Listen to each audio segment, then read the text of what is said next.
Trackman बेचारे का दर्द कौन समझेगा। ट्रैकमैन बेचारे का शादी नहीं हो रहा है, अगुआ नहीं आ रहा है। जितने भी लोग हैं सबसे पहले टीचर की ओर जा रहे हैं, टीचर के बाद स्टेट गवर्नमेंट वाले के पास जा रहे हैं, उसके बाद जो है सो कि रेलवे के अंदर भी आ रहे हैं। तो पहले पॉइंट्समैन में जा रहे हैं, खलासी में जा रहे हैं, पोर्टर में जा रहे हैं, सिग्नल में जा रहे हैं, कैरेज एंड वैगन में जा रहे हैं। जितने सब होते होते लास्ट में बेचारे का आएगा मौका ट्रैकमैन का। जब तक उसका बाल उड़ गया रहेगा, चेहरा काला पड़ गया रहेगा, उनका शादी ब्याह तक नहीं होगा। तो ये सब मुद्दा बहुत ही गंभीर है। ट्रैकमैन के बारे में सोचिए रेल मंत्री महोदय जी, माननीय फेडरेशन। जय हिंद, स्वागत है आपके अपने YouTube channel The Canny Knowledge में। आज के इस वीडियो में हम बात करेंगे भारतीय रेल में कार्यरत चतुर्थ वर्गीय कर्मचारियों के बारे में। वैसे भारतीय रेल कहती है कि हमारे पास कोई चतुर्थ वर्गीय कर्मचारी नहीं है, सब जो है तृतीय वर्ग के कर्मचारी हैं, यानी कि क्लास सी कर्मचारी है। चाहे वो ट्रैकमैन हो, पॉइंट्समैन हो, कैरेज एंड वैगन का हेल्पर हो, खलासी हो, चाहे जो भी हो, वो सब हमारा ग्रुप सी कर्मचारी है। ग्रुप डी कर्मचारी हम इसलिए अर्थवाइल यानी कि पूर्ववर्ती ग्रुप डी लिखा जाता है, यानी कि ग्रुप डी नाम का कोई चीज़ रेलवे में है ही नहीं। सब लेवल 1 वाले कर्मचारी भी ग्रुप सी में कहलाते हैं, ग्रुप सी में आते हैं। आप लोग HRMS वगैरह देखते हैं, वहाँ भी आपका ग्रुप सी ही लिखा जाता है, लेकिन चूंकि बोलचाल की भाषा में ग्रुप डी समाज भी हमारा ग्रुप डी ही समझता है, तो ग्रुप डी ही बोला जाता है। खैर, मैं भी बोल लेता हूँ। तो जितने भी ग्रुप डी कर्मचारी हैं, उनकी समस्याओं के ऊपर मैं आज बात करने के लिए आपके सामने उपस्थित हूँ। खासकर मैं ट्रैक मेंटेनर के ऊपर बात करूंगा। ट्रैक मेंटेनर का जो दर्द है वो इतना बढ़ गया है कि मैं क्या ही बोलूं।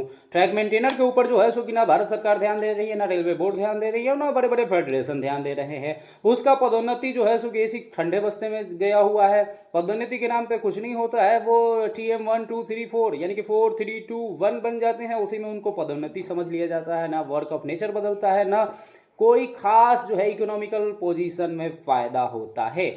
और कहने का मतलब है कि दिन रात, सर्दी गर्मी बरसात, मौसम के विपरीत ही कार्य करना पड़ता है, ये सब लोग जानते हैं। यानी कि खूब कड़ाके की सर्दी पड़ रही हो तो आपको काम करना है, खूब बरसात हो रही है तो आपको काम करना है, खूब गर्मी पड़ रही है तो आपको काम करना है। एक तो मौसम के विपरीत काम, दूसरा जो है पैसे की कमी, यानी कि और ना ही प्रमोशन की उम्मीद।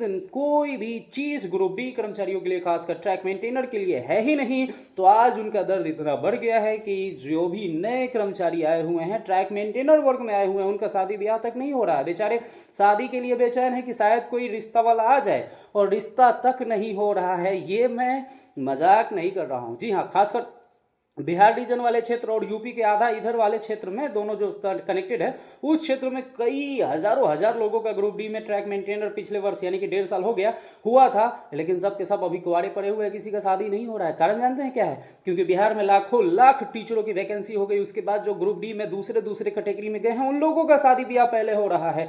सब खत्म हो जाएंगे तो लास्ट में बेचारे ट्रैक मेंटेनर का नंबर आएगा, शादी अगुआ आएगा, जो भी है वो मतलब शादी वादी होगा। दर्द यहाँ क्यों, ये दर्द क्यों बना हुआ है? क्योंकि सबको लगता है, कह रहे ये तो मौसम के विपरीत वाला कार्य है, इनका पदोन्नति का कोई उम्मीद नहीं है। चलो भाई, टीचर महोदय बन गए हैं, टीचर को पहले ले लो। टीचर से बचते हैं तो स्टेट गवर्नमेंट में और जो लोग हैं उनको ले लेते हैं। उसके बाद जब रेलवे में बारी आती है तो पॉइंट्समैन है, उसको ले लो, पोर्टर है, उसको ले लो, कैरेज एंड वैगन में खलासी है, उसको ले लो, ऑफिस असिस्टेंट है, उसको ले लो, प्यून है, उसको ले लो, सफाई वाला है, उसको ले लो, सबको ले लो। और सब खत्म होने के बाद जब बचेगा तब बेचारे ट्रैक मेंटेनर का नंबर आएगा। तब तक जो है ट्रैक मेंटेनर बेचारे धूप में काम करते करते काले पड़ जाएंगे, बाल उड़ जाएंगे, और ऐसे दुर्दशा हो जाएगा कि उस वक्त उनकी शादी हो ये भी मुश्किल है। तो कहने का मतलब, ये स्थिति कब सुधरेगा? ये स्थिति तभी सुधरेगी जब ट्रैक मेंटेनर को पदोन्नति के बराबर का लाभ मिलेगा, यानी कि एक चैनल, प्रॉपर चैनल मिलेगा। उनको भी जो है TC/CC गार्ड, LP और जूनियर इंजीनियर फलां ढेगा में जितना भी पोस्ट आता है वो सब बनने लगेंगे।